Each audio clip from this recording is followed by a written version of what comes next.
Acessibilidade, Lei 13.146 de 2015, Disposições Gerais, parte 2.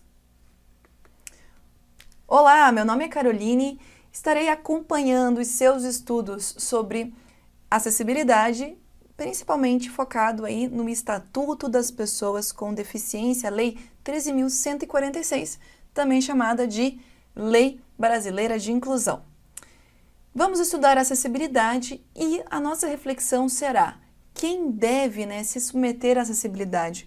Como que vai funcionar essa questão, principalmente levando em consideração as construções? Então, nós vamos verificar aí pontos importantes sobre as construções e também um direito que é bem cobrado em exames de concurso, que são os boletos e contas acessíveis. Então, nós também vamos falar desse tema, que já vi várias questões sobre a pessoa com deficiência pedir para que uma conta venha de modo acessível, ok? Então, vamos lá. Vejam só, pessoal, quem deve pensar na acessibilidade? Lembrando que a acessibilidade ela é uma condição para o exercício de outros direitos. A ideia é que a pessoa com deficiência tenha acesso com segurança, com autonomia, às vias urbanas, à comunicação, a uma série de fatores. Sem acessibilidade, nós temos uma dificuldade de exercer direitos. Então, estamos lá no artigo 56 do Estatuto da Pessoa com Deficiência. É sempre importante que você esteja com a sua lei do seu lado para que você faça a leitura dela. Não deixe de fazer a leitura.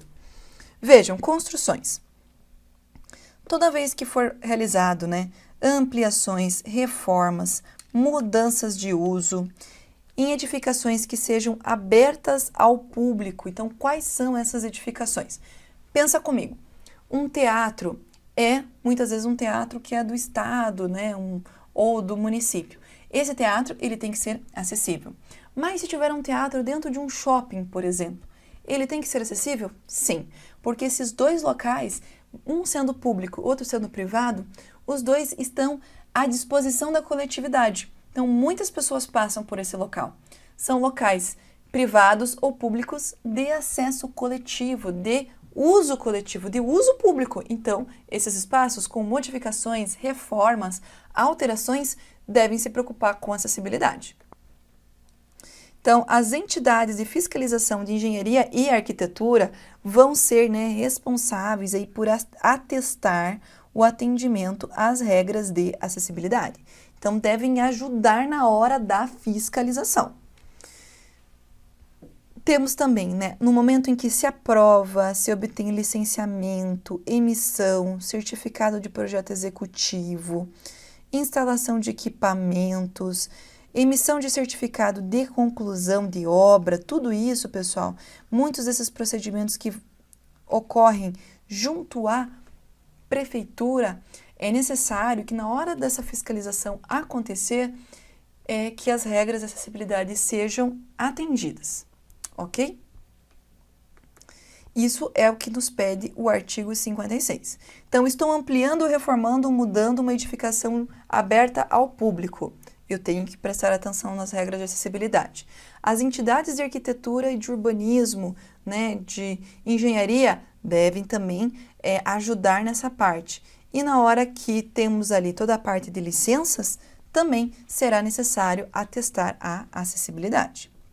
Então, quando nós temos esse local atestado, ele vai receber um símbolo. Esse símbolo ele pode ser da pessoa com a cadeira de roda, no fundo azul, no fundo preto ou no fundo branco. Então, esse desenho, pessoal, ele é retirado da norma brasileira, da ABNT, que vem no sentido de trazer uma normativa para a acessibilidade. Então, quando a construção está acessível, ela vai receber este símbolo. Em local visível. É o símbolo internacional de acesso. Vejam só. Quando nós pensamos em construções, é necessário a gente compreender que elas deverão se submeter a uma série de normativas. Então, vejam só, o artigo 57 vai dizer que as edificações, sejam elas públicas ou privadas, de uso coletivo devem garantir acessibilidade em suas dependências. O artigo 58 ele vai dizer o seguinte, que edificações de uso privado multifamiliar, o que é uma edificação de uso privado multifamiliar? Pensa comigo, um condomínio, né, onde tem ali um prédio com vários apartamentos, é uma edificação, né, de uso privado multifamiliar. Também deve atender ali aos preceitos da acessibilidade. Nós tivemos um decreto do ano de 2018 que vai trazer mais a respeito da acessibilidade nesse tipo de edificação, ok? Então, vejam só, quando nós pensamos nas edificações de uso multifamiliar, nós vamos ter que atender às regras de acessibilidade.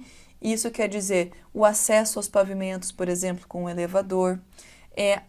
Algumas dessas unidades vão ter que ser deve ser possível a adaptação para, né, a pessoa com deficiência. Nós vamos ver daqui a pouquinho, porque esse decreto, apesar, né, de ele não estar no corpo do nosso estatuto, ele é importante e o estatuto faz a remissão, né, à possibilidade de se tratar de maneira mais específica a respeito da acessibilidade nesses edifícios, nesses condomínios, ou chamado ali pela lei, edificação de uso privado multifamiliar.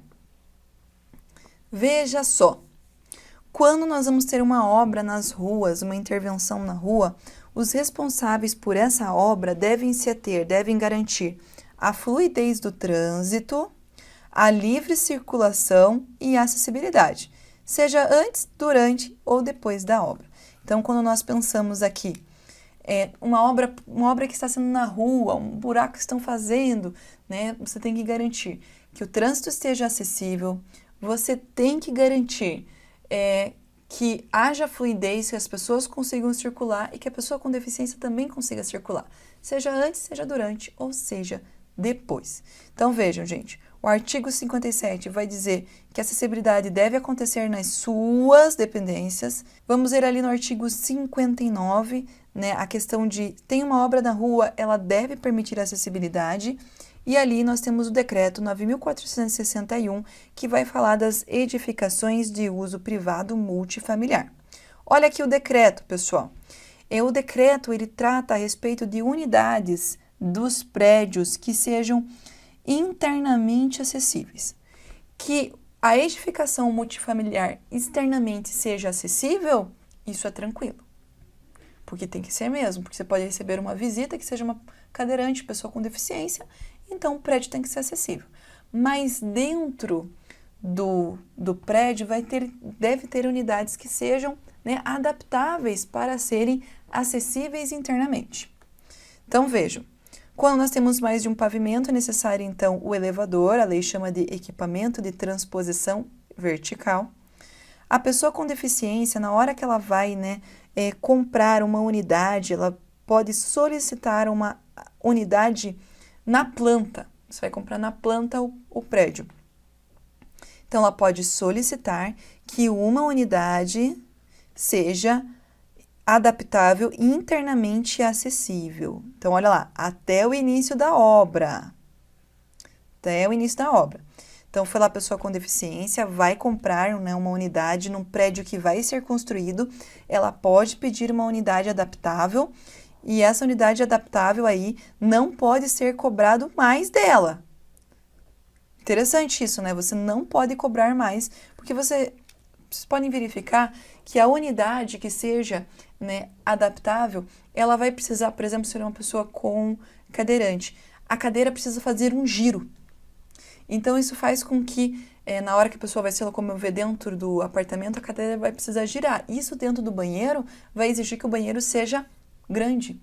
Vai exigir que o banheiro tenha barras laterais para sustentação. Então, por exemplo, a pia do banheiro vai ser diferente. Até, né, o negocinho de água ali vai ser diferente na nossa torneira. O vaso sanitário vai ser diferente. Então, vejam, prestem atenção. São todas as adaptações que deverão ser realizadas quando o móvel é comprado na planta e não pode ser cobrado a mais por isso, ok? Os empreendimentos que não podem fazer alterações em razão da estrutura, olha, não tem como aumentar, não vai dar para aumentar o tamanho do apartamento. Eles devem garantir que 3% das suas unidades sejam internamente acessíveis e não pode ser só no térreo. Então, veja. O decreto está pedindo para que as construtoras, então, reservem 3% de unidades que vão ter um tamanho, então, diferenciado para, por exemplo, poder fazer esse giro, poder fazer esse banheiro bem grande. E desse modo, nós vamos, então, fazer com que essas unidades não sejam só no térreo, elas deverão também ser em outros andares. Vejam, 2% das vagas para uso comum devem ser destinadas às pessoas com deficiência. E vejam, nós já temos o artigo 47 que vai exigir um número de vagas para as pessoas com deficiência, mas aqui nós temos um aumento, quer dizer, que é um número maior de vagas. E se a quantidade de porcentagem, né, digamos lá, que nós temos 10 vagas, então não vai dar para fazer, né, os 2%, então pelo menos ali uma vaga tem que ser garantida para a pessoa com deficiência, para que, desse modo, seja mais adequado, né, para o acesso dela. Vejam, essas vagas elas vão ser, então, diferenciadas e permitindo, assim, uma melhor situação para as pessoas com deficiência. Estou passando o decreto para vocês porque ele é parte ali, né, o estatuto vai fazer remissão ao decreto quando fala dos prédios, dos condomínios multifamiliares. Por isso que nós estamos vendo aqui, tá bom? Não está no estatuto, está onde? No decreto. Vejam lá, como é importante vocês saberem que além da lei brasileira de inclusão, a lei do Estatuto da Pessoa com Deficiência, isso quer dizer, além da lei 13.146, nós temos outras leis que vão falar de acessibilidade. E uma bem importante é essa aqui, ó, 10.098 do ano 2000. Essa lei fala muito sobre acessibilidade, pessoal. Vejam, na hora em que você vai construir, você vai precisar, então, prestar atenção nessas leis. E você vai ter que, então, atender a temas como mobilidade, ocupação do solo, incêndio e pânico. Então, quer dizer que o município ele pode também ter regras referentes à acessibilidade nessas situações. Então, imagina que nós temos aí um cinema e esse cinema ele não está cumprindo as regras de acessibilidade. E aí, por uma razão, alguém fumou dentro do cinema, caiu o cigarro no chão, sei lá o que aconteceu, o cinema pega fogo.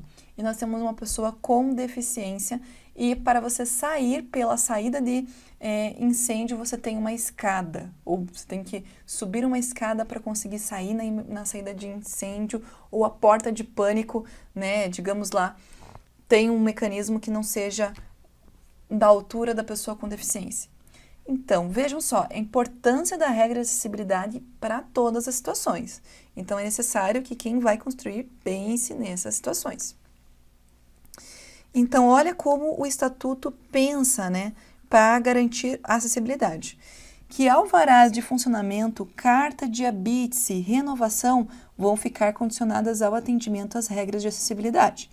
Então, primeiro você precisa atender à acessibilidade para conseguir renovação de alvará, né, alvará de funcionamento e tudo mais. Então, você tem que atender a acessibilidade. E um momento importante, quando você vai implementar, se você já tem uma edificação que não está acessível, ou quando você vai manter as ações de acessibilidade, é importante que você eleja prioridades, elabore um cronograma e reserve recursos. Resumindo, o que é necessário que você faça? Que você faça um planejamento contínuo para garantir a acessibilidade, porque a acessibilidade vai exigir obras, vai exigir que você invista, vai exigir que você se planeje para arrumar aquela edificação. Então, o Estatuto traz isso como ali, né, ensinando o caminho das pedras. Porque assim como uma edificação de uso privado vai precisar ser acessível, também os órgãos públicos vão precisar ser acessíveis. As escolas, os teatros, os estádios, todos vão ter que começar a atender as regras de acessibilidade. Então, desse modo, isso precisa ser feito de maneira pensada, com um cronograma, com prioridades e, é claro, com recursos. Então, estamos falando aqui do artigo 60 e do artigo 61 do nosso Estatuto da Pessoa com Deficiência. Vejam, pessoal, esse ponto aqui, ele é muito importante. Muito importante. Então, vamos lá. A pessoa com deficiência, ela pode solicitar de modo acessível. O que ela pode solicitar de modo acessível?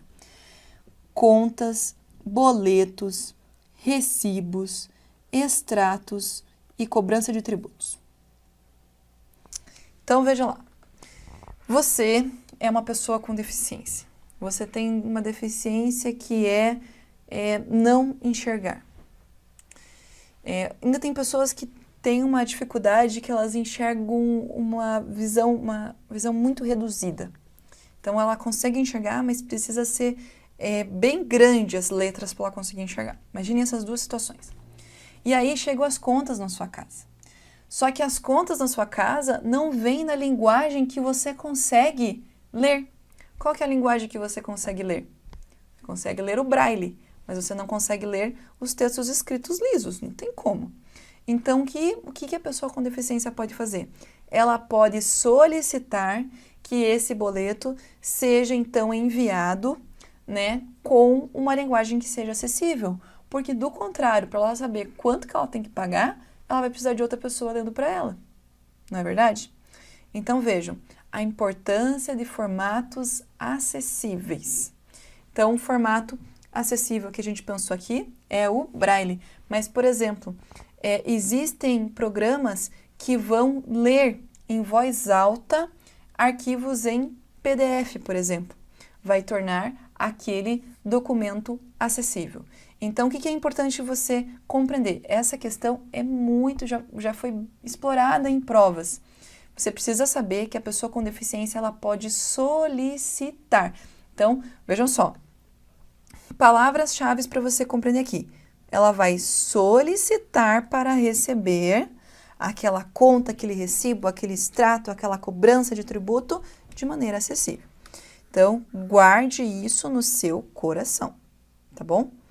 Vamos então para as questões. Olha lá, a respeito dos direitos da pessoa com deficiência, né? Julgue o item a seguir, considerando a legislação pertinente. Ainda que a carta de habite-se tenha sido emitida antes das exigências de acessibilidade constarem na legislação específica, a sua renovação dependerá de serem observadas e certificadas as normas técnicas de acessibilidade. Pessoal, questão, né, difícil, mas trazia aqui, muitas vezes as pessoas se perdem por causa de aparecer a BNT, mas eu nunca vi a BNT na minha frente, e agora? Será que tá certo? Vejam, pessoal, isso aqui está relacionado com o que a gente viu hoje no nosso estudo. Vejam, nós temos aqui exigências do Estatuto da Pessoa com Deficiência que licenças e a carta de habite-se ou sua renovação só vão acontecer se a pessoa respeitar as regras de acessibilidade. Então, essa assertiva foi considerada certa no gabarito. Então, vejam só, a renovação dessa carta vai depender ali de que sejam observadas as regras de acessibilidade. Considerando o disposto no Estatuto da Pessoa com Deficiência, também temos aqui a Resolução 230 de 2016, que vai falar também sobre acessibilidade dentro do Poder Judiciário. Ela não é tema dessa nossa conversa, mas estamos falando aqui, né, mencionando já que o enunciado apresentou. Julgue um item a seguir. Mediante solicitação, assegura-se à pessoa com deficiência o recebimento de boletos, contas, extratos, recibos e cobranças de tributo. Isso mesmo. Nós estamos falando aqui que a pessoa com deficiência vai ter que fazer o quê, pessoal? Solicitar. Ela solicitando, ela vai ter acesso ali a um boleto que seja, então, acessível. Certo, pessoal? Vejam só, falamos então sobre a acessibilidade, falamos das construções, falamos de construções que são abertas ao público de uso coletivo, falamos também de edificações que são de uso multifamiliar privadas. Então, falamos sobre as edificações e mencionamos aí essa questão dos boletos, que a pessoa com deficiência pode solicitar os boletos de maneira acessível, com linguagem acessível para ela. Ok? Bons estudos, não deixe de ler a legislação, que é importante para você se preparar e, é claro, de fazer questões. Bons estudos!